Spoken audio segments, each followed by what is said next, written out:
France Culture. Le cours de l'histoire. Xavier Mauduit. La bourse ou la vie, des histoires de bandes et de contrebandes organisées. Qui sont ces brigands du siècle des Lumières qui nous conduisent jusqu'à la Révolution? La simple évocation de leur nom a pu provoquer l'effroi et la fascination. Mandrins, cartouches, ennemis pour les uns, héros pour les autres. Mais ce sont aussi les terribles chauffeurs d'orgères. Aujourd'hui, à nos risques et périls, nous empruntons les grands chemins. Xavier Mauduit. Vous me voulez comme chef? Oui! Vous allez m'avoir! Chacun reçoit un uniforme, 5 armes à feu, un bon cheval, et voilà la bande à mandrins qui déferle sur la France. Et les gens du peuple sont ceux qui souffrent le plus de ce brigandage. Quels sont ces fariboles? C'est faribole. Et si je vous disais qu'il me plaît? Pardon? Rien, laissez-moi. Le cours de l'histoire. Il y avait un petit bisou pour terminer, on l'a entendu. Bonjour Lise Andriès. Bonjour Xavier Mauduit. Vous êtes directrice de recherche en littérature française au CNRS. On vient d'évoquer plein de noms de brigands. Avant d'explorer ces brigands du XVIIIe siècle, on pourrait quand même préciser ce que l'on met sous ce terme de brigand. C'est un terme très vaste. Qu'est-ce qu'il faut pour être un brigand ? Si on se réfère au dictionnaire de l'époque, brigand vient de briga, terme italien, qui veut dire la troupe. De même que bandit vient de bande. Enfin, il y a une autre étymologie qui est probablement juste aussi, qui vient de banni.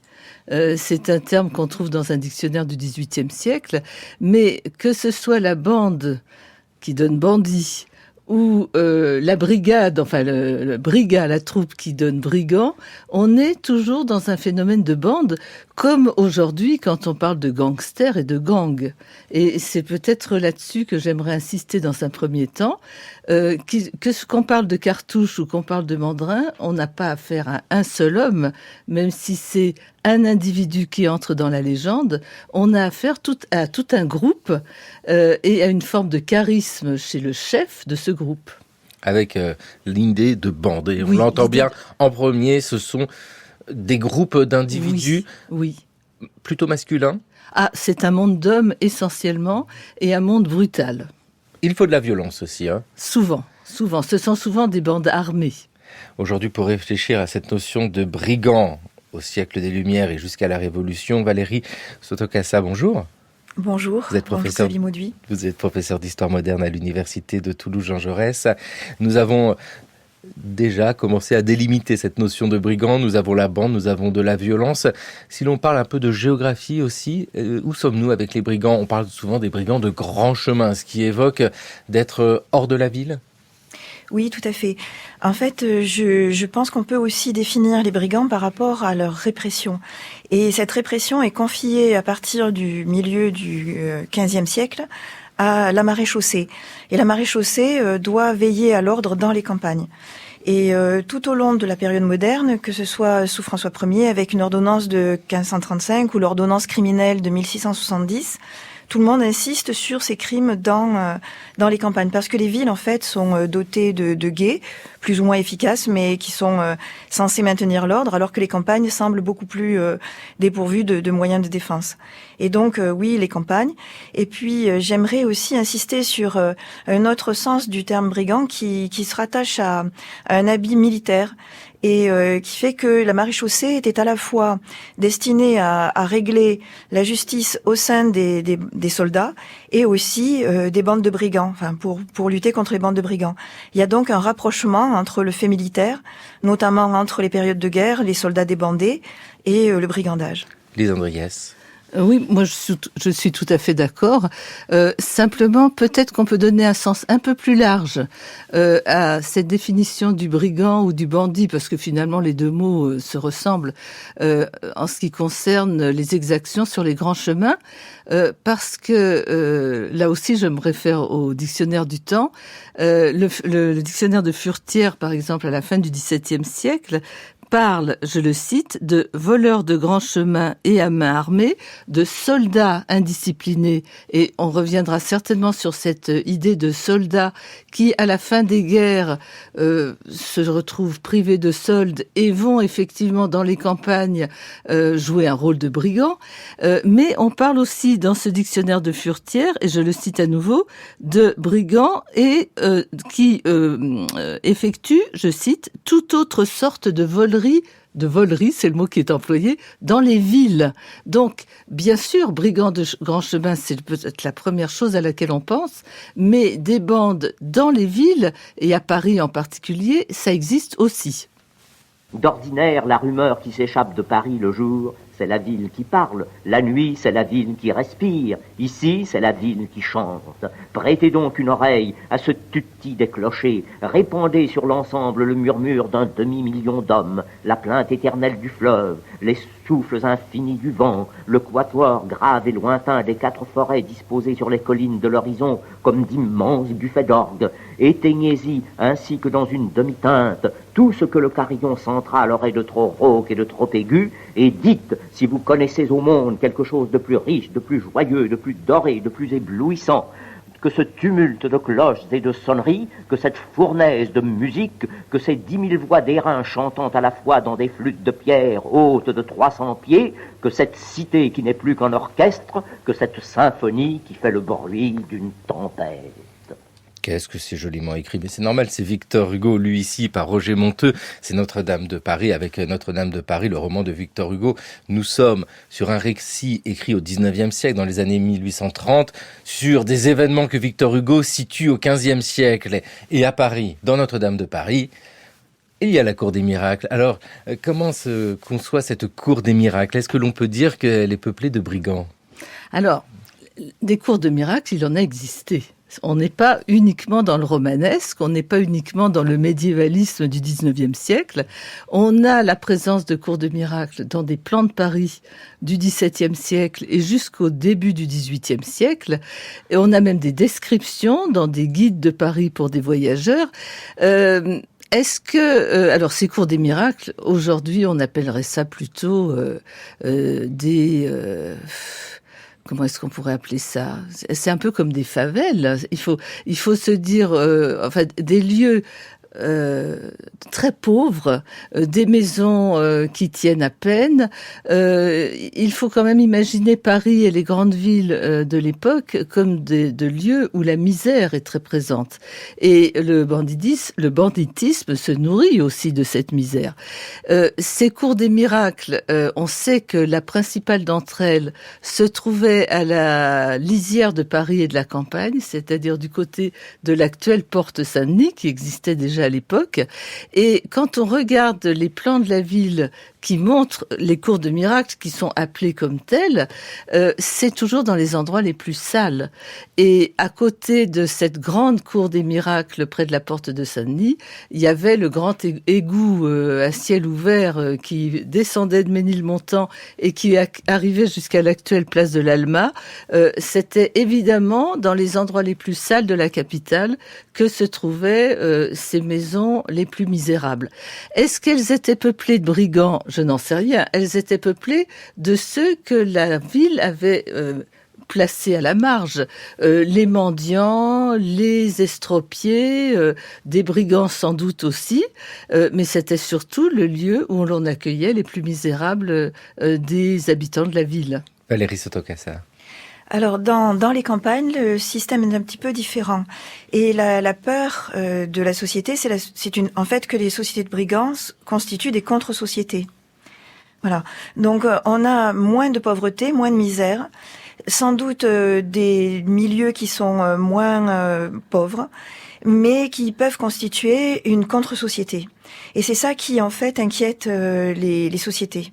Avec Valérie Sotokassa, ce que vous nous dites là, c'est comme à la campagne ou comme en ville, toujours des espaces qui échappent à l'autorité. Vous avez parlé de la maréchaussée, l'ancêtre de la gendarmerie. Eh ben, nous avons des espaces qui échappent à l'autorité, plus ou moins de misère. Et puis, nous parlons de géographie. Y a-t-il une géographie qui peut être réalisée du brigandage en France? Pour le dire autrement, est-ce qu'il y a des régions qui sont plus propices au brigandage que d'autres?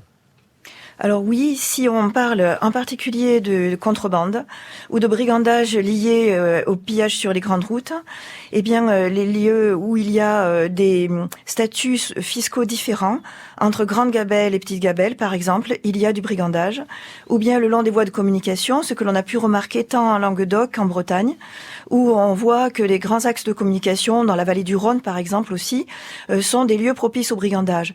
Donc les bandes se cachent dans des forêts, et puis ensuite, lorsqu'arrive un transport de passagers par exemple, elles font un traquenard, et puis là, elles pillent les voyageurs.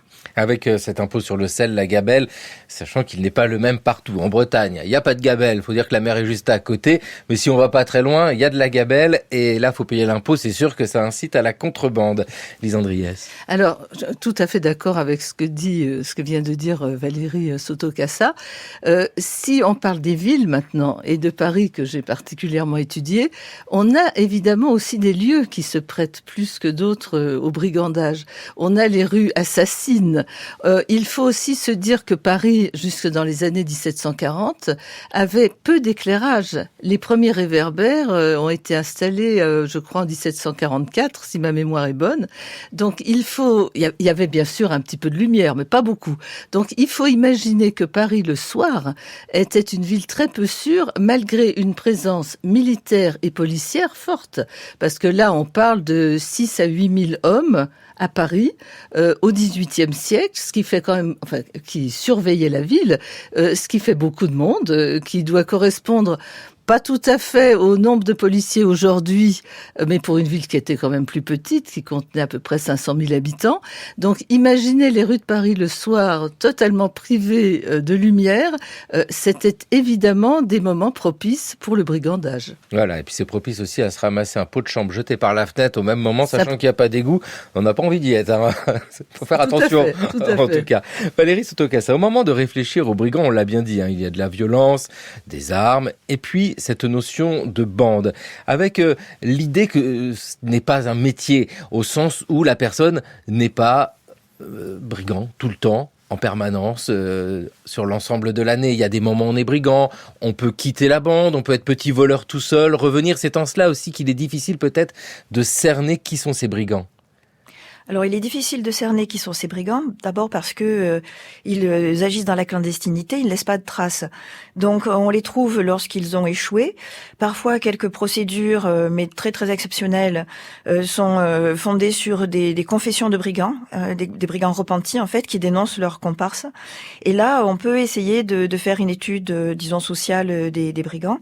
Mais pour répondre à votre question précisément, effectivement, on se rend compte que il y a sans doute souvent un noyau dur constitué souvent parfois d'une famille par exemple, et qui ensuite agrège des individus en fonction du type d'action, c'est-à-dire que il y a des individus qui vont être recrutés pour une action spécifique, puis qui ensuite vont quitter la bande, et puis d'autres individus, et donc en fait on a des bandes qui sont assez mouvantes du point de vue de leur composition effectivement.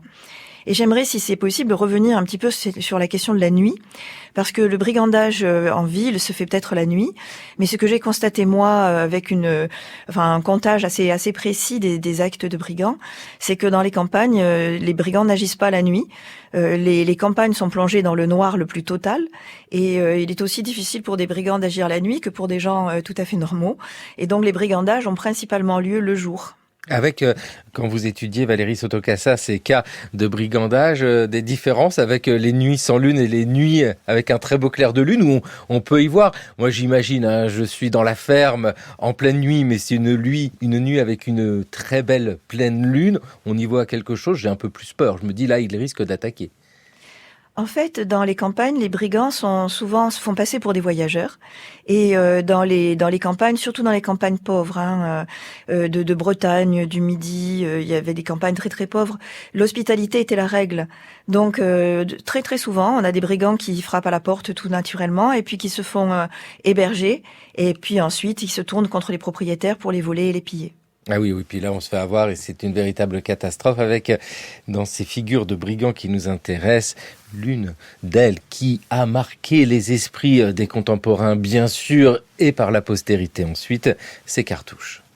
Et maintenant mon or, où est-il?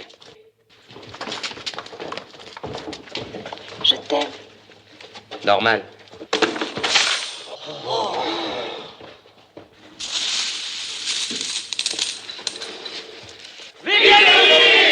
Il s'appelle Cartouche.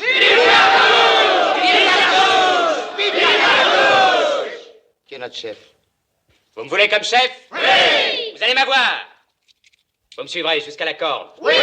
Pas la peine de dire oui, je l'ai dit pour vous. J'oublie dans le passé. Et voici mes lois. Pas de meurtre.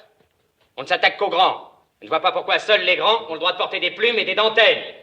Et seul le droit de tirer le lièvre dans des carrosses à pompons. Ça nous revient aussi. À nous autres donc, les dentelles, les plumes, les lièvres, les carrosses et les pompons. Toi, le comptable, tu feras des parts égales. Et avec élégance.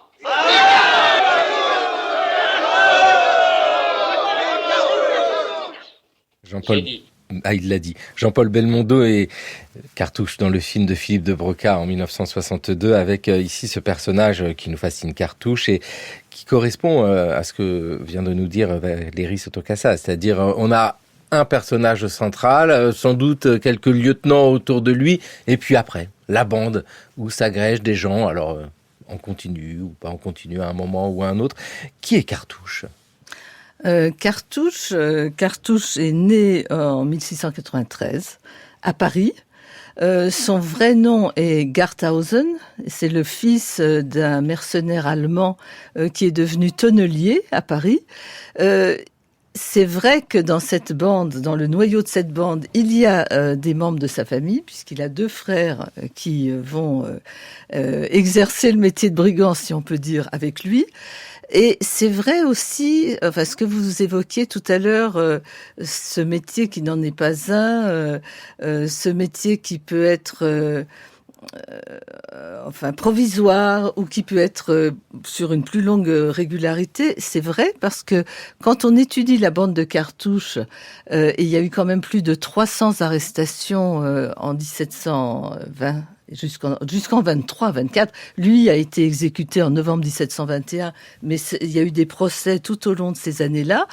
Quand on voit la composition de la bande de Cartouche, on voit des soldats, des petits artisans, on voit des domestiques, des cuisinières qui n'ont pas de patron, qui cherchent du travail. C'est le petit peuple parisien qui est présent dans la bande de Cartouche. Et on peut imaginer sans difficulté que certains font partie du noyau dur, mais que d'autres pratiquent le brigandage comme un brigandage d'occasion.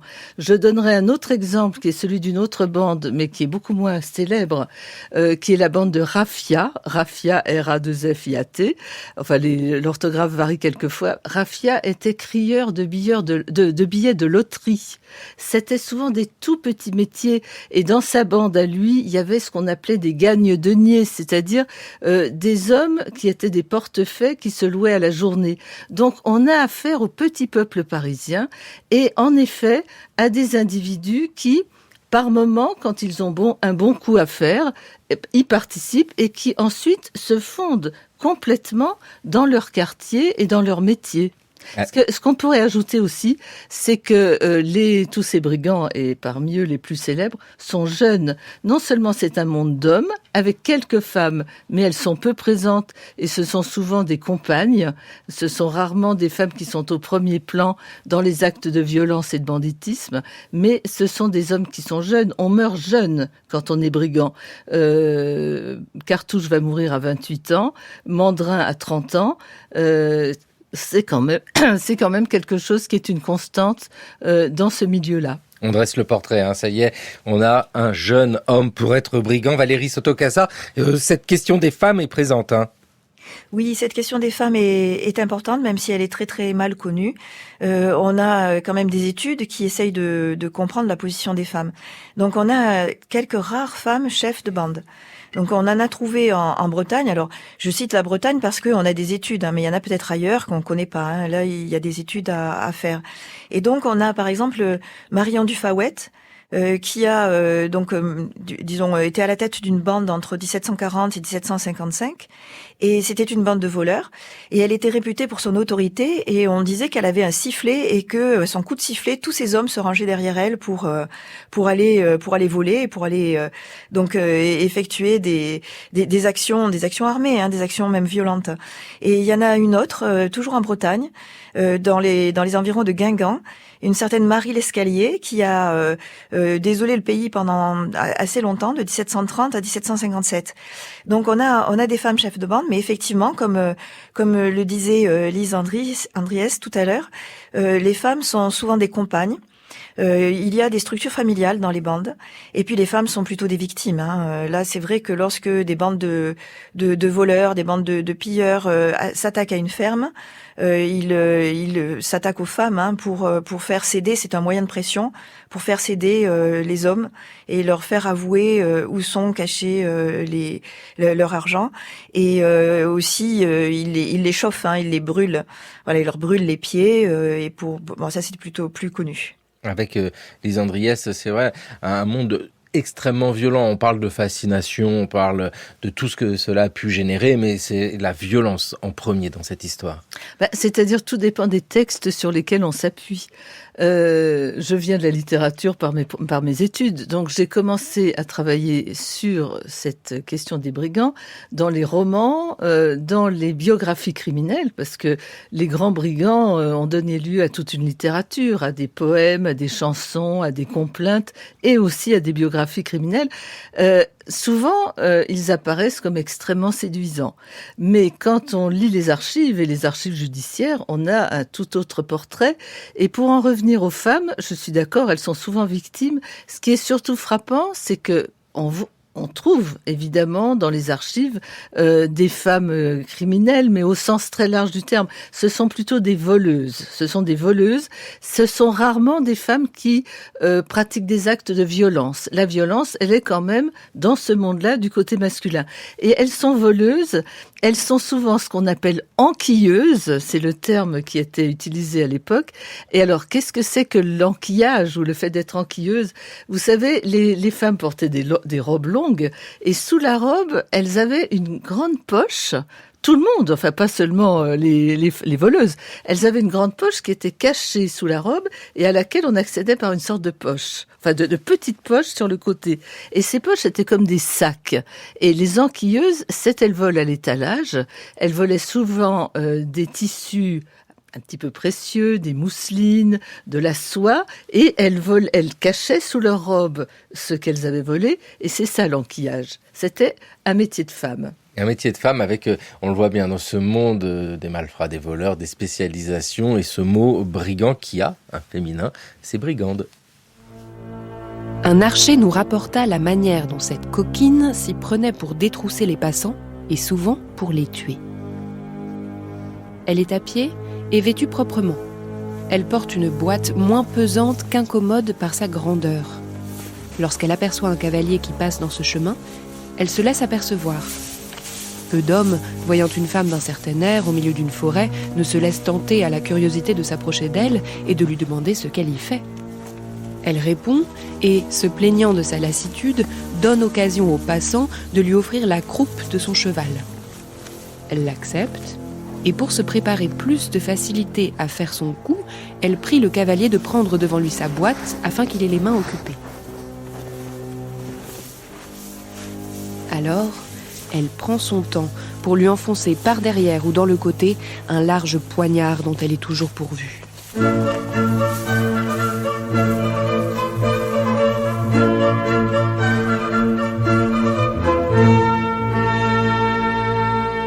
Portrait d'une brigande, mais là c'est la littérature.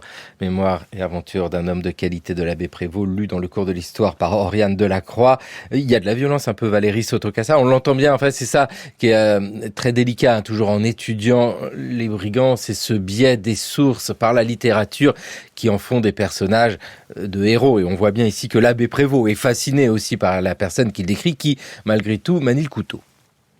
Alors oui, et je voulais revenir sur cette question de violence parce que malgré tout, en dehors de la littérature, si le terme brigand est utilisé parfois, on y reviendra peut-être, pour désigner des gens qui ne sont pas vraiment des brigands au sens commun, c'est pour faire peur. Et donc c'est que le brigand fait peur. Et cette violence, elle est réelle. Toutefois, si par exemple on prend la bande de Mandrin, je l'ai suivi notamment dans l'Aveyron, eh bien il est très très sévère vis-à-vis de ces hommes parce que il interdit le meurtre. On entendait tout à l'heure Cartouche, et par Jean-Paul Belmondo. Donc c'est pas tout à fait de la légende. Mandrin voulait éviter le meurtre, notamment le meurtre de gens de la population et notamment aussi les crimes contre les femmes. Et en Aveyron, il y a eu des violences perpétrées contre les femmes de la population, et Mandrin a sévèrement puni ces hommes qui s'étaient rendus coupables de telles violences. Et donc pour les bandes de la Révolution, dont on parlera peut-être plus tard, moi j'ai bien pu prendre conscience de cette différence de l'usage de la violence, avec des brigands qui maîtrisent une violence différenciée selon leurs victimes et le message qu'ils veulent faire passer. Lise Andriès. Oui, pour en revenir au texte qui vient d'être lu, donc c'est Mémoires et aventures d'un homme de qualité 1728-1731, ce texte. Je voulais juste dire que l'abbé Prévost, dans ce texte, mais dans d'autres textes aussi, est fasciné par la violence féminine et il donne des exemples de femmes brigandes ou de femmes tout simplement violentes qui sont assez éloignées de la réalité que nous, on peut connaître par ailleurs. On peut penser aussi, alors donc cette femme dans la forêt de Senlis, c'est une pure invention. Moi, je n'ai pas trouvé d'exemple qui correspondait à cette femme chef de brigand qui parvenait à poignarder dans le dos les galants cavaliers qui la prenaient en croupe. On pourrait penser du côté littéraire, là encore, pas du côté des archives, à un autre personnage qui a fasciné à l'époque, qui est le personnage de Milady. Parce que nous, on connaît Milady par les Trois Mousquetaires d'Alexandre Dumas, mais l'histoire est plus ancienne, puisqu'on a les mémoires de D'Artagnan qui datent du tout début du XVIIIe siècle par Courtil de Sandras, avec déjà un personnage de femme un peu diabolique et très violente et parfois meurtrière. Donc il est probable que l'abbé Prévost ait été aussi fasciné par ce personnage de Milady. Avec cette fascination des brigands, moi j'aimerais bien la comprendre parce que dans ce qui a été dit, on entend bien que il n'y a pas la volonté systématique de tuer ou de torturer ou de massacrer. Est-ce que ces brigands peuvent être comparés, et on le fait souvent, à des Robins des Bois, des brigands qui sont là pour redistribuer, parce que c'est quelque chose qui apparaît souvent, ce brigandage social. Est-ce que l'on peut dire que ces brigands du XVIIIe siècle, tels Cartouche, tels Mandrin, sont des brigands sociaux? Alors, je vais vous demander à l'une et à l'autre ce que vous en pensez. Lise Andriès. Moi, je pense que les deux personnages sont très différents. Et Cartouche, c'est le brigand des villes, même s'il avait évidemment des réseaux sur les grands chemins tout autour de Paris, ça on le sait. Il a bénéficié d'une certaine sympathie parce que quand il était dans sa prison au Châtelet, tous les personnages qui avaient un peu d'entre-gens allaient le rencontrer. Il y a même eu une pièce de théâtre qui a été écrite par un écrivain qui travaillait pour la Comédie Française, une pièce de théâtre qui s'appelait Cartouche ou les voleurs. Il est allé rencontrer Cartouche, il a interviewé Cartouche, si on peut dire, et Cartouche, semble-t-il, mais ça c'est dans les journaux du temps, je ne vous raconte pas des choses écrites de façon apocryphe, les journalistes du temps disaient que le grand, ce personnage qui a écrit Cartouche ou les voleurs, allait interviewer Cartouche pour apprendre de lui des mots d'argot, parce que l'argot était la langue des voleurs. Et en lisant en effet la pièce, Cartouche ou les voleurs, on a des mots d'argot, retrouvons-nous sur le grand chemin, mais c'est pas le grand chemin, c'est le grand trimard, etc. Est-ce que c'est Cartouche qui a donné ces noms-là? J'en sais rien. Pour ce qui est de Mandrin, Valérie parlait de la manière dont il se comportait avec ses hommes en leur demandant de ne pas, les obligeant à ne pas tuer. C'est sûr que Mandrin a bénéficié non seulement de cette fascination pour le grand brigand qu'a eu Cartouche, mais d'un capital de sympathie immense. Parce que non seulement il vendait à bas prix les marchandises qui étaient lourdement taxées à cause de la ferme générale en France, mais il donnait le sentiment, lui, non pas d'être un Robin des Bois, mais de prendre aux riches pour distribuer aux pauvres, chose qu'on ne voit pas du tout ailleurs. Et quelqu'un comme Voltaire, par exemple, dans sa correspondance, on est au début, on est en janvier 1755, dit ceci de Mandrin: « Le peuple aime ce Mandrin à la fureur, il s'intéresse à celui qui mange les mangeurs de gens. » Les mangeurs de gens, ce sont ceux qui les taxent avec des impôts. Avec ici une chronologie à rappeler, la mort de Cartouche c'est 1721 où il est exécuté, quant à Mandrin c'est 1755. Ce qui veut dire que Mandrin connaît très bien les histoires de Cartouche, il est passé après. Qu'en pensez-vous Valérie Sotokassa de ce brigandage social ? Alors, la figure du brigand social, a été beaucoup étudiée par Hobsbawm, qui a fait un livre magistral qu'il a réédité à plusieurs reprises. Alors, est-ce que ce bandit social a existé ? C'est vrai que dans les sources, on retrouve effectivement autour de Mandrin quelque chose qui peut ressembler à un bandit social, parce que Mandrin, effectivement, il vole de la marchandise, ou il a de la marchandise de contrebande, et ensuite, alors il la distribue pas, mais il la revend en enlevant les taxes. Et il se livre à une véritable guerre contre la ferme générale. La ferme générale, c'est la fiscalité indirecte qui pèse sur les marchandises, le sel, le tabac, les indiennes, ce sont ces tissus de coton imprimés. Et donc ça, vraiment, on peut effectivement le retrouver. Mais je le retrouve ailleurs également. Dans les années 1780, dans le Vivarais, il y a une bande que l'on appelle les masques armés et qui ont été caractérisés de brigands et qui s'élèvent aussi contre les taxes. En Provence, il y a un brigand qui est resté célèbre et qui s'appelle Gaspard de Besse et qui est lui aussi pourchassé pour s'être attaqué à l'autorité. Alors lui, c'est plutôt l'autorité. Et puis pour terminer, la mémoire de Mandrin fait de Mandrin un véritable bandit social, brigand social. Son testament, qui est un testament apocryphe, a été écrit par un certain Ange Goudard. Et ce testament commence par une phrase en disant je ne suis pas un héros, je pourrais l'être, les gens me pensent comme un héros. Et ensuite, donc, tout le texte explique pourquoi Mandrin, à la tête d'une bande armée, a tenu tête à l'État. Voilà, les faux pas lui collent à la peau. Il ne tiendrait qu'à moi de m'ériger en héros. Le public est déjà lui-même en avance des premiers frais de cette réputation en ma faveur. On se prévient toujours pour un particulier qui, franchissant les bornes d'un rang obscur, fait beaucoup de bruit dans le monde. Dans les révolutions que j'ai excitées, je n'ai envisagé que le bien du public. J'ai empêché que les richesses de plusieurs provinces ne s'écoulassent avec cette précipitation qui jusque-là avait fait tout leur malheur. J'ai déchargé le peuple d'une partie des impôts, dont le poids l'accablait. Mais c'est en vain que je voudrais prendre le titre pompeux de protecteur du peuple. Qu'est-ce que c'est que ce criminel dont toute la France parle, qu'un chacun plaint, que tout le monde regrette, à qui une infinité de gens voudraient racheter la vie de leur propre sang.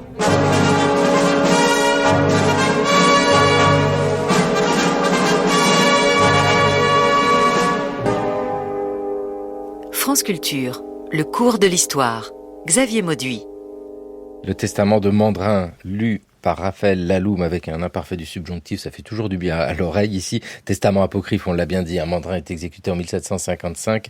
Lise Andriès, c'est intéressant à entendre cela parce que c'est presque un message politique. Ah ben, c'est totalement un message politique. C'est un message politique écrit l'année même de la mort de Mandrin. C'est un texte qui date de 1755, qui a été attribué à Ange Goudard.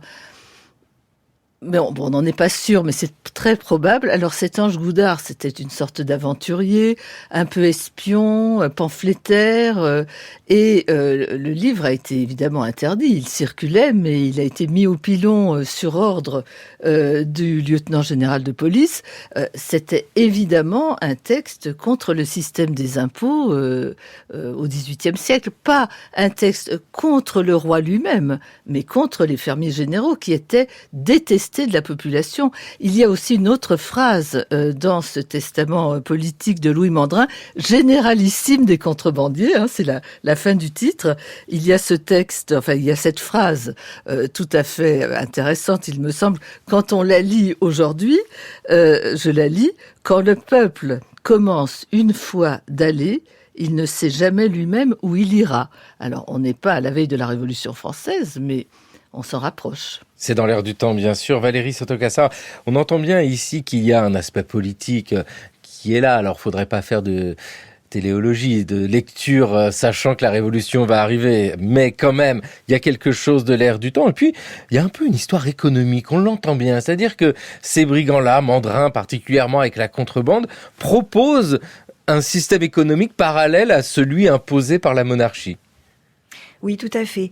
Le testament de Mandrin, sans doute dû à Anjou Goudard, mais c'est vrai qu'à l'époque, on publiait de manière anonyme et que ce texte a été censuré. Il est repris en 1789 par le même Anjou Goudard, qu'il adresse cette fois-ci, donc il l'intitule « Analyse du testament politique de Mandrin » et qu'il l'adresse aux députés des États généraux, dans lequel il reprend l'image du héros, qui défend la cause du peuple. Les brigands, donc il retourne le terme de brigandage contre les fermiers généraux et il appelle les députés à réformer le système fiscal. Sinon, dit-il, de nombreux mandrins pourraient se lever et faire la révolution. Ah oui, c'est ça. C'est que on a ici une figure qui marque les esprits. Mandrin, ce héros populaire tel qu'on le présente bien souvent dans la littérature, on le voit bien ici au plus près des sources. Il y a quelque chose qui interpelle et nous comprenons dès lors la complainte de Mandrin par l'ensemble, le poème harmonique, et c'est magnifique à écouter cette prononciation du français du XVIIIe siècle. On dit des écus et tout est ici dans cette complainte de Mandrin. Lise Andriès sur Je parlais de fascination, comment le peuple pouvait être touché par Mandrin. Et puis dans le même temps, il avait peur parce qu'il risquait de se faire attaquer. C'était pas que les riches qui étaient attaqués. Alors, Mandrin bénéficie de ce capital de sympathie qu'on évoquait tout à l'heure à juste titre, à mon avis. Parce que il s'attaquait essentiellement à ceux qu'on appelait les employés de la ferme. Et il est allé il a même obligé l'intendant de Bourgogne à lui payer d'avance ses marchandises. Parce que il n'était pas seul, il était quand même le chef d'une troupe de 200 à 300 hommes armés. Et c'était quelqu'un dont le charisme, dont l'autorité a été soulignée par les contemporains. Et c'est aussi quelqu'un qui, quand il arrivait dans une ville, comme à Bourg-en-Bresse par exemple, faisait ouvrir les prisons et libérait les contrebandiers emprisonnés. Donc il agissait quand même, peut-être pas comme un bienfaiteur, mais comme quelqu'un qui choisissait ses victimes, et ces victimes, c'était vraiment ceux qui travaillaient pour les fermiers généraux. Il n'y a pas tellement d'exemples autres que ceux-là en ce qui concerne la bande de Mandrin. Pour les autres, c'est une autre affaire. Et on évoquait tout à l'heure les bandes dans les campagnes qui arrivaient à quelques-uns pour profiter de l'hospitalité coutumière des habitants de la campagne. On va peut-être évoquer une terrible bande qui s'appelait la bande des chauffeurs d'orgères, on en a déjà parlé d'ailleurs. Il faut aussi parler de ces bandes qui écumaient les campagnes et qui, elles, s'adressaient à des pauvres plus pauvres qu'eux. Et là, on est très loin de Robin des Bois. Là, ce sont des pauvres qui volent d'autres pauvres et qui éventuellement les tuent, parce que là, on a affaire à des bandes... Bon, il y a eu la bande des Hulins aussi dans la Beauce, juste avant la Révolution française. Ils arrivaient avec des socs de charrue, ils cassaient tout avec les socs de charrue, ils tuaient, ils volaient, ils étaient misérables, mais ils s'attaquaient parfois à de plus misérables qu'eux. Avant d'aller nous faire chauffer les pieds aux côtés des chauffeurs, ceux d'Orgères et d'ailleurs, Valérie Sotokassa, je voudrais bien comprendre aussi comment on peut expliquer que deux noms apparaissent de manière magistrale, Cartouche et Mandrin, en rapport au nombre de bandes qu'il pouvait y avoir en même moment en France. On voit bien que ici on a peut-être des particularités avec Cartouche, avec Mandrin particulièrement. Là, on sent qu'il n'est pas comme toutes ces autres bandes de voleurs. Alors oui, je crois que le XVIIIe siècle, en tout cas au moins la seconde moitié du XVIIIe siècle, entretient un rapport ambivalent avec le brigandage. Et c'est peut-être aussi dû, mais ça Lise le saurait mieux que moi, au début de l'émergence du mouvement romantique. Par exemple, en 1781, il y a donc un auteur allemand, von Schiller, qui écrit une pièce, Les Brigands, dans lequel son personnage principal, Karl, qui est mal aimé par son père, décide de voler les riches. Et donc là, on a bien le personnage du brigand social. Et ce qui est intéressant, c'est que cette pièce est reprise en France au moment de la Révolution pour délivrer un message à la fois social et politique. Et donc, si Mandrin a un tel écho au début de la Révolution, c'est aussi parce que il y a ce jeu à la fois de répulsion et d'attirance sur donc des brigands qui seraient des brigands sociaux et politiques, et des brigands qui, eux, seraient de purs délinquants et qu'il faudrait simplement réprimer. Effectivement, la bande d'Orgères, mais aussi dans le Var, il y a une bande à Pourrières, il y a d'autres bandes qui relèvent de ce brigandage, disons, économique, ce brigandage de pauvres qui fait peur. Et si je peux glisser un petit mot sur la grande peur, la grande peur, elle est vraiment un moment où s'exprime cette ambivalence, étant donné que, dans un premier temps, la France a peur d'un ensemble de brigands qui seraient plutôt des soldats envoyés par les frères du roi qui sont émigrés et qui rallieraient des soldats contre la Révolution. Mais ensuite, ces bandes de paysans armés contre ces brigands peuvent parfois devenir eux-mêmes des brigands, ou en tout cas être appelés comme tels, lorsqu'ils s'attaquent au château. Et donc on a bien là cette ambivalence qui est reprise tout au long de la période révolutionnaire. Ambiance révolutionnaire, ambiance Roger Gicquel aussi, la France a peur. On en parle beaucoup, ils existent. Un Français sur 10, pratiquement, en 1789, vit dans une sorte de mendicité ou dans un état de très grande pauvreté. Peut-être qu'en temps de crise, la proportion passe à 1 sur 5. Et effectivement, la délinquance rurale, le vagabondage, le brigandage, se sont extrêmement répandus, alors même qu'ils étaient déjà un phénomène structurel, dans la France de la deuxième moitié du XVIIIe siècle, qui n'est pas seulement une France en progrès économique, mais qui est aussi une France en déséquilibre social. Il y a des bandes de brigands qui tiennent les campagnes languedociennes, qui tiennent la campagne parisienne, rien n'est sûr, très près de Paris. Et les gens du peuple sont ceux qui souffrent le plus de ce brigandage, même si parfois ils sympathisent avec lui parce qu'ils n'aiment pas plus que lui la maréchaussée. Il y a donc une réalité. On a peur de ces gens qui peuvent menacer les récoltes, qui peuvent porter atteinte aux biens, aux propriétés, aux personnes, et cela va nourrir en quelque sorte, donner un aliment à ce mythe puissant de la peur permanente qui est au cœur de l'ancienne société et que la crise politique de 1789 va faire revivre. Jacques Solé, historien de la Révolution française en 1988 sur France Culture. Valérie Sotrecassé, on peut peut-être rappeler d'ailleurs ce que c'est que cette grande peur. Nous sommes ici au début de la Révolution. Vous êtes l'autrice de cet ouvrage intitulé « Les brigands et la Révolution, violence politique et criminalité dans le Midi ». Puis vous êtes autrice aussi d'un autre ouvrage, « Les brigands, criminalité et protestation politique ». Qu'est-ce que cette grande peur ? Alors la Grande Peur, donc c'est un mouvement qui éclate au milieu du mois de juillet 1789. Il est déclenché par la nouvelle du renvoi de Necker et de la prise de la Bastille. Et effectivement, pour reprendre cette expression, donc la France a peur. Elle a peur de différentes choses. Elle a peur de la contre-révolution, elle a peur de la réaction, elle a peur des bandes de scieurs de blé. Également qui hantent les campagnes parce que ces gens coupaient le blé encore vert pour pouvoir le vendre, alors que la précédente récolte avait été très insuffisante, et donc il y a de multiples peurs. Et en même temps, la peur est politique parce que au lendemain de la prise de la Bastille, le frère du roi, le comte d'Artois, est parti en émigration à Turin avec le prince de Condé et puis d'autres grands, et il a explicitement dit qu'il reviendrait à la tête de troupes militaires pour écraser la Révolution.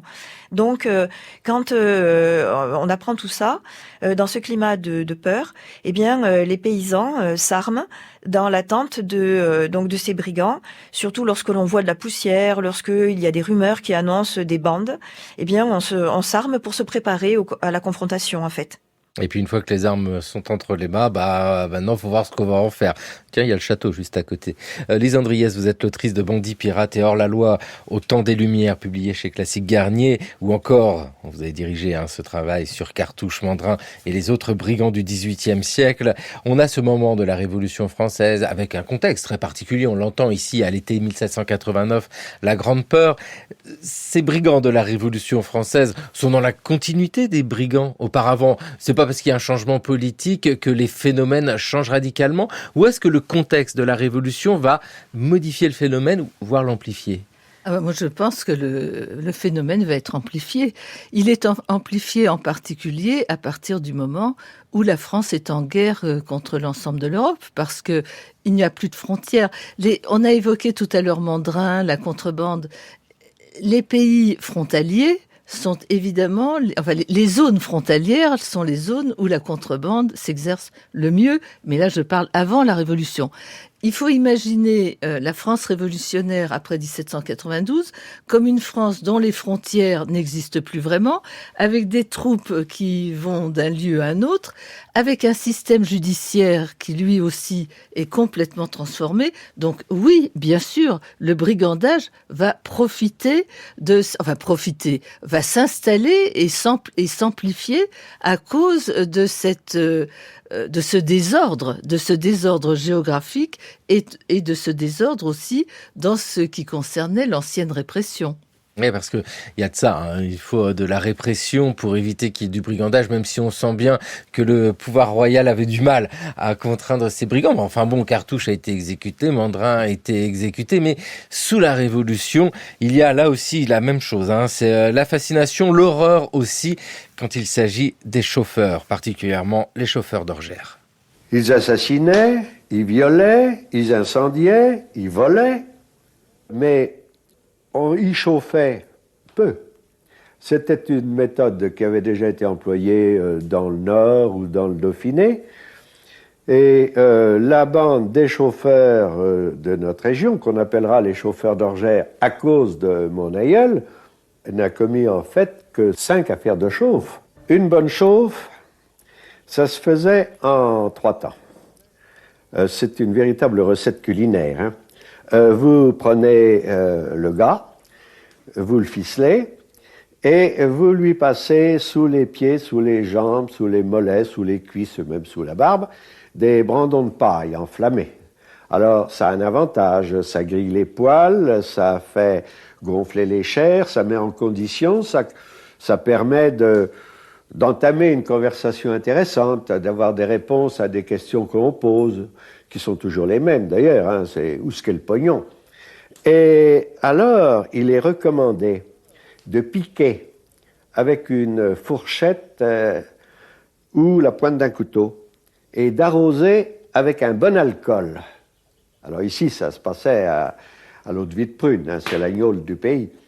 Et alors, à ce moment-là, c'est la bonne chauffe. À la toute fin du XVIIIe siècle, en pleine révolution, nous avons un nouveau juge de paix, Armand-François Fougeron, qui est confronté à cette histoire des chauffeurs qui chauffent donc les pieds des paysans. Et nous venons d'entendre son descendant, son arrière-petit-fils, Pierre Fougeron, en 1992, hein, qui expliquait ce qu'avait fait son aïeul. Ces chauffeurs d'orgères. Valérie Sotocasa. On a là un phénomène des années 1790, 1795 particulièrement, qui a beaucoup marqué les esprits. Mais rien que de raconter ce qu'ils faisaient, ces gens-là, ça fait peur. Ah oui, effectivement. Toutefois, je nuancerai un petit peu l'idée que le brigandage explose au moment de la Révolution française, parce que dans les sources que j'ai étudiées, et puis j'ai compté, en fait, j'ai fait une base de données pour compter. Donc, c'est pas ce que j'ai vu. Ce qui explose au moment de la Révolution, ce sont les violences politiques. Et ces violences politiques l'emportent très nettement, notamment dans les premières années de la Révolution, et apparaît des formes de brigandage qui n'existaient pas et qui ne sont pas directement liées avec le brigandage social tel qu'on en a parlé tout à l'heure autour de Mandrin, mais qui est un brigandage véritablement politique. Par exemple, des paysans qui, au cours de l'hiver 90-91, se mobilisent à la fois pour protester contre la hausse des prix et pour demander que les droits féodaux sont totalement interdits. Ces paysans sont caractérisés de brigands, mais leur lutte est politique. Dans la région d'Avignon, il y a une bande de patriotes, donc ce sont des républicains radicaux, qui prennent les armes et qui pillent les maisons de ceux qu'ils estiment trop modérés et qui vont même se livrer à un massacre épouvantable dans le palais des papes d'Avignon. Et ils sont donc caractérisés de brigands. Eux-mêmes s'appellent les braves brigands de l'armée du Vaucluse. Et au lendemain de la terreur, on a d'autres bandes qui prennent le relais et qui sont là aussi des bandes plutôt politiques royalistes cette fois-ci et qui développent ce qu'on appelle la terreur blanche. Ils sont appelés brigands. Les lois du directoire qui veulent les réprimer sont des lois qui s'appellent des lois contre le brigandage. Et donc là, on a une assimilation des contestations, des violences politiques avec le brigandage. Eh oui, parce que c'est la difficulté de la définition du mot. Lise Andriès, c'est vrai que sous l'Ancien Régime, le brigand est identifié tel que vous nous l'avez défini tout à l'heure. Hein. C'est la bande, c'est la violence. En ville, mais aussi à la campagne, il n'y a pas de problème, ils sont partout.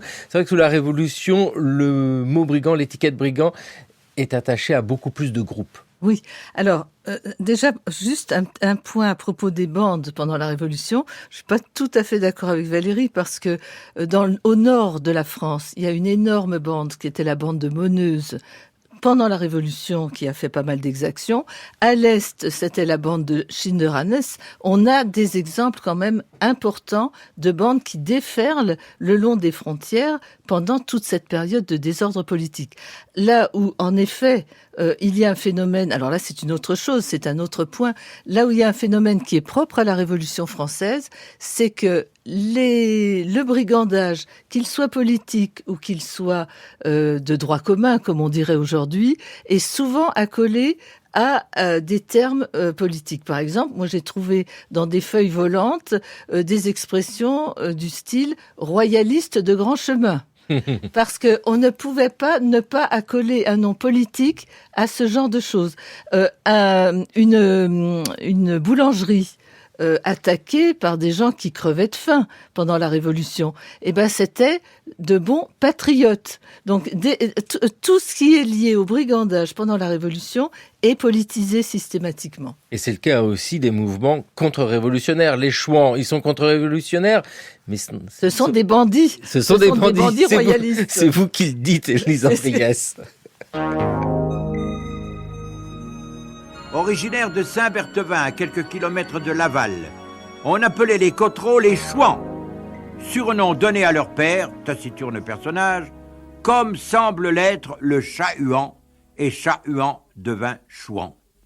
Le plus célèbre des fils Cottereaux, c'est certainement Jean, qui fut le chef de l'un des premiers groupes de combattants contre-révolutionnaires de 1792 à 94. Jean Cottereau, dit Jean Chouan, exploitait avec les siens la closerie des poiriers, construction paysanne comprenant, outre l'habitation de la famille, les tables, le four à pain et la grange. La closerie ne pouvait pas faire vivre toute la famille, d'où l'obligation pour les deux fils, François et Jean, de travailler ailleurs. Eh bien, ils devinrent couvreurs. En réalité, François et Jean Cottereau-Chouan avaient une autre occupation beaucoup plus fructueuse que la couverture des maisons. Ils faisaient la contrebande du sel, comme beaucoup de ceux qui, comme eux, vivaient à proximité de la limite frontière entre la Bretagne et le Maine. En Bretagne, le ballot de sel se vendait entre 2 et 3 livres, alors que dans le Maine, par suite du système de la gabelle, le même ballot de sel trouvait acheteur à plus de 50 livres. Ce fructueux trafic noir du sel s'appelait faussonnage. On voit alors l'agriculteur abandonner sa terre ingrate pour se livrer au trafic interdit. Frédéric Potcher, la voix des chroniques judiciaires radiophoniques avec cette évocation ici de contrebandier, avec aussi Valérie Sotokassa, l'occasion de rappeler combien le pouvoir, depuis Paris, ne maîtrise pas le territoire de la France au moment de la Révolution et du début de l'Empire. On parle beaucoup des campagnes, des coalitions européennes qui attaquent la France, de nos victoires. On oublie souvent que le territoire n'est pas encore contrôlé. Alors oui, le territoire est difficilement contrôlé, comme sous l'Ancien Régime, et l'explosion du brigandage est aussi, traduit cette faiblesse en fait du contrôle du territoire. mais cette faiblesse donc qui va être compensée par l'intervention croissante de l'armée. Et de toute façon, l'armée joue un rôle de plus en plus important dans le déroulement, dans le processus révolutionnaire lui-même. Et j'aimerais revenir rapidement sur cette distinction entre bande de brigands, disons délinquants ou de droit commun et bande de brigands politiques. Dans le Midi, donc un certain nombre de bandes que j'ai étudiées donnent des discours pour bien dire qu'ils sont du côté des royalistes et pas du côté des brigands de droit commun. Par exemple, lorsqu'ils attaquent une diligence, ils ne prennent que ce qui appartient à la République. Lorsqu'ils attaquent une ferme, ils ne prennent que ce qui appartient à un patriote. Et ils le disent. Et c'est à partir de ces discours que j'ai pu construire cette distinction entre droit commun et royaliste. Toutefois, comme les royalistes ont besoin d'argent, ils ont besoin d'armes, ils se livrent également à des pillages et c'est là où la frontière est plus poreuse. Une frontière très poreuse. Lise Andriès, on va dire que, peut-être pour rassurer désormais la population qui va pouvoir reprendre les grands chemins sans risquer d'être attaquée, ces grandes bandes, on les retrouve encore au 19e siècle, mais on sent qu'à la fin du 18e siècle et le début de l'épisode napoléonien, avec notamment la gendarmerie, ça arrive un petit peu à stopper ce mouvement du brigandage. Vive les gendarmes. C'est-à-dire que en ce qui concerne la ville de Paris, je disais que les rues étaient très peu sûres jusque dans les années 1740, mais ensuite, avec les lieutenants généraux de police comme le Noir, grand serviteur de l'État, la ville est beaucoup plus sûre. Et le même phénomène va se passer dans les campagnes au 19e siècle avec effectivement une transformation de la gendarmerie, une réorganisation de la gendarmerie. La maréchaussée jusqu'alors était peu nombreuse et peu efficace, mais au cours du 19e siècle, les choses vont changer. Ce qui est quand même important à dire, et je voudrais quand même revenir là-dessus, c'est sur le fait qu'on a parlé de la bande d'Orgères. La bande d'Orgères qui a été très étudiée, il faut voir le nom, les surnoms, les pseudonymes, sans ortho, gueule brûlée, c'était quand même, encore une fois, un monde de misère qui déferlait sur les campagnes. Et c'est vrai que c'est important à rappeler que c'est la misère ici et c'est la violence quand même à côté de cette fascination. Merci vivement à vous, Lise Andriès. Merci également Valérie Sotokas à nous avoir présenté ces brigands. On retrouve vos ouvrages cités sur le site du cours de l'histoire franceculture.fr. Merci vraiment à toutes les deux. Prochain épisode dans le cours de l'histoire, nous partons à la rencontre d'une figure qui a inquiété, fasciné le 19e siècle. C'est le brigand italien. Les trois bandits de Napoli, tout doucement ils descendaient de la montagne pour aller au ravitaillement, car pas dit au bout d'un moment, mais qu'à la fin elle vous tenaille les entrailles. Lily Fayol, les trois bandits de Napoli dans le cours de l'histoire sur France Culture, une émission réalisée par Thomas Beau avec aujourd'hui à la technique Noé Chaban.